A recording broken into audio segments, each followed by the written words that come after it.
Today I wanted to discuss The Court of Wings and Ruin by Sarah J. Maas. So I was looking forward to this book so much, like so much. It was ridiculous. And okay, it did let me down, I'll be honest. I liked it. Like, I quite liked the beginning and I quite liked the end. The end was probably my favourite part, but the middle bit I was quite bored by. There was just things that were happening and didn't really care, and it was just like, and I did enjoy it. I did enjoy it. I did. And I had a lot of feelings about characters like Cassian and Nesta. The amount of feelings I had for them. I kind of want to talk about the things that I didn't like about it because it's always like the most interesting, but also because I liked it in a kind of guilty pleasure kind of way, not in that I think there's lots that is wrong with it or it's cheesy or whatever. I think that in terms of like, there's so much wrong with it in like a storytelling writing way. There's like a disparity between why I like it and why I don't like it. Like, they're very separate things. Something that's always bothered me with this world is this kind of like hierarchy thing of high fae and normal fae and humans. I always hate it because it makes it seem shit to be human, and I'm like, well, why would you even want to be human in this world? You'd obviously want to be high fae, and if you could just be made into being high fae, why don't we all do that? Apparently you can't just all do that, even though it happens quite a lot. There were kind of things that I didn't like in a kind of respectful kind of way. So like, in the beginning, they're in that library, and then Reese is talking about the importance of the library because it's looking after these people, these women who have been abused or assaulted or whatever, I can't really remember. But either way, they need to seek refuge in this place and it's really important. And first of all, I'm like, a bit like, okay, a dungeon library. Like, I don't know how I feel about that specifically.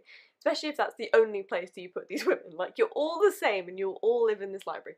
That's not what I object to most. What I object to most is that he talks about how these women are really recovering from trauma in this place and it's a really safe place. And he starts talking about shagging Feyre in the library, and I'm like, you can't just talk about how important and how it's meant to be a safe place for these women, and you're just talking about shagging someone in there, and it's like, it's not really that respectful to do that. So something I didn't like. And also, again, with the sex thing, because there's a lot of ridiculous sex in this book, like, this just is.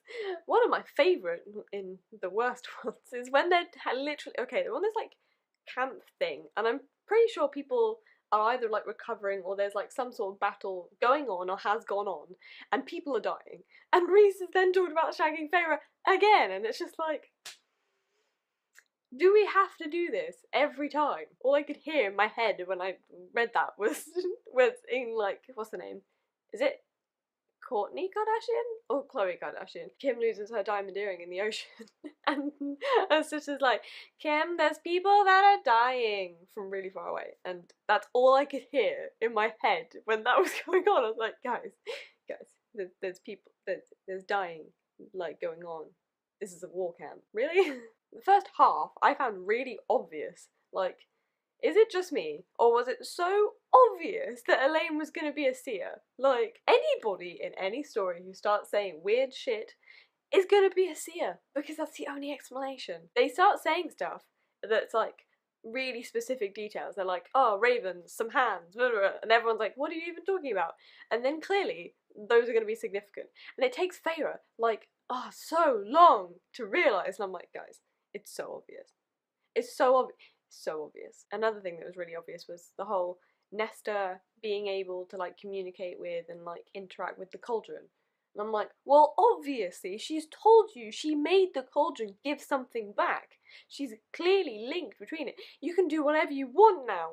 But nobody realises this until so late in the book, and you're just like, we could have been here so much sooner. Right. In Acowar, it was so built up that Feyre was like almighty, like, well, not quite almighty, but like really powerful. Reese was really powerful. You know, anyone can do, like, they're all ridiculously powerful. And then the whole of this fucking book, Feyre and Maud just watch the fight, like, particularly like the end. They just watch the fight. And I'm like, what are you guys doing? I think Maud does get involved at some point. But then Feyre goes off and does stuff with the cereal and the bone carver and things. No, the weaver. Or like when Nesta is killing the king, and Nesta and Elaine are killing the king, and Feyre's just narrating, and I'm like, what are you doing? Are you just watching? What's happening? Like, is that a way to get around the fact that it's first person narrative? Like, Why are you just, what are you doing, Feyre? We talked for so long about how powerful you are, and yet you're just watching. And something that really annoyed me was the shoehorning in of Moore's sexuality. So right, we're all set up for Moore and Asriel to be a thing. Like, it's high key there in Akmath, and we're all like, okay, they're probably mated, they'll probably end up together, like, you know, they're probably having a thing. And then it just happens in this chapter where Moore's like, oh, by the way, I'm lesbian. And you're like, what? And you just know that's because Sarah J Maas has got a lot of shit for not having diverse characters and being in a really heteronormative world. And yeah, that's why she was just like, right, Moore's lesbian. And you're just like, doesn't Moore deserve better than that? And then she also threw in that story about Nefel and her wife. That's all well and good. And by this point, there weren't any in the main characters who were, you know, not just straight. So I was a bit like, that doesn't really count. Like, that's cute that you put that in there and that's nice. But if you don't put, like, people who aren't, like, straight, white, you know, anything, able-bodied, blah, blah, blah, or anything that is, like, the kind of default, you don't put that any other characteristics into the main people, you're still saying, if you are not quite like these people, you're on the outside, you're an exception, you're different, you're not the main people. And then she makes Moore lesbian, but, like, so shittily, and I'm so happy that Moore is lesbian. She deserved a better story than you just turning up in one chapter being like, oh yeah, right, I like sleeping with men and women, but I actually only fall in love with women, really done. And you're just like, and apparently she hasn't told anyone because of all this. But there's a lot of double standarding things going on, because in the earlier chapters when they see Hellion, who is Lucien's father, and I was like, ooh. Anyway, yeah, we were talking about Hellion and how in that scene it's clearly obvious that he, like, has sex with both men and women and at the same time and all this business, and he's very, like, sexually liberal, and they're all just like, it's just Hellion. And yet Moore can't tell her friends about this, about how she is and, you know, who she is. Don't buy it. Soz, I don't buy it. One of my notes also says, I don't even know what this is in reference to. I have a page number, but I don't know what it's talking about. It says, okay, but if Rhys can do anything, why are we bothering? Which is another thing that I'm annoyed about with this book, is that there's no limit, there's no control, there's no, like, yes, you can do that, no, you can't do that. There's no cost for the magic that they use. So, like, Rhys makes Tamlin stop talking. It doesn't make sense to me that he can just do anything because he can. And they all can, except when they can't. But for no reason other than that they can't. It's just like, the shitty sacrifices in this book, I'm sorry. So much of the story is built on sacrifice. And so, like, Feyre sacrifices, like, her childhood, looking after her family and her sisters because their dad was shit and the rest of them didn't do anything. But then sacrifices in Acowar as well, when she has to kill those innocent Fae so that Tamlin and his court survive, I think. But then in this one, right, I thought Tamlin had sacrificed himself to save Rhys, like a swap. Like, I thought that was what happening, and then he's like, be happy, Feyre, and I'm like, I was losing it because I was like, what's this gonna do to Feyre? Because if somebody kills themselves to give you something, that must be ridiculously traumatic, and it would, you know, destroy you, really, probably. Like, if, in some sense of the word. But he doesn't. He just, like, gives a bit of, like, magic or something to bring him back. You're just like, oh, okay.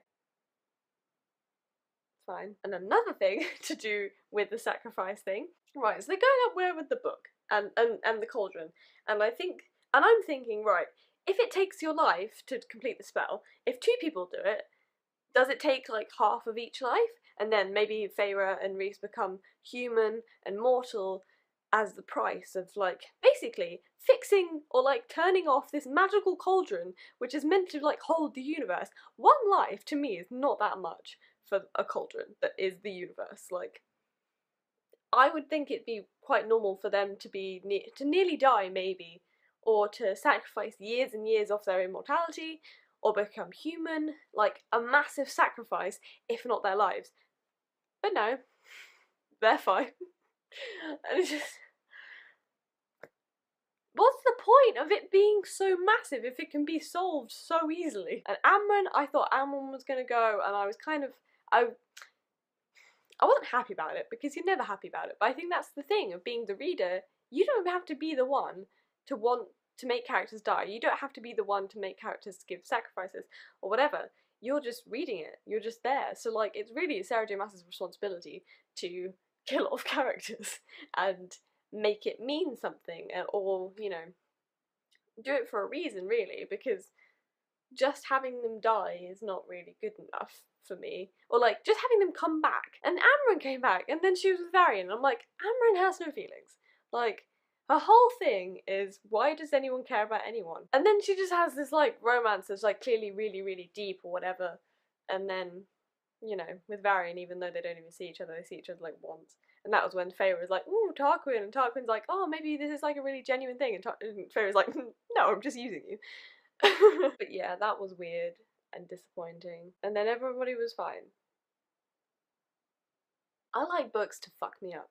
Like, emotionally, punch me in the face. Like, seriously, ruin me. Do it. So, if we're thinking stuff like that, we think Deathly Hallows, we think Mark of Athena, not Mark of Athena. We think The End of the Sun. Maybe do we think Mark of Athena?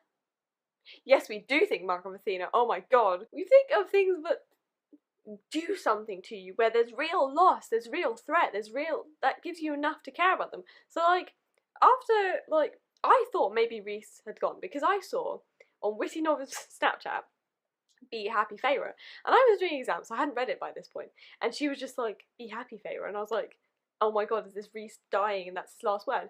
And so they got to Rhys dying, and he hadn't said it, and I was like, what's this about then? And then it's just Tamlin, and I was like, oh. I was expecting so much more. I wanted to ruin me. Do it. Punch me in the face. Literally, punch me through my chest. Make me feel things. Because if everything's fine, although you kind of want that, you don't want that because it's boring. And also, there is so much wrong with it in like a structural sense of like, there's so many loose ends. And I watched an interview where Sarah J Maas was like, I deliberately left all the threads open. I'm like, yeah, but that's not how it works. Because if you want to end a story, you can have threads left open, but they have to come to some sort of conclusion.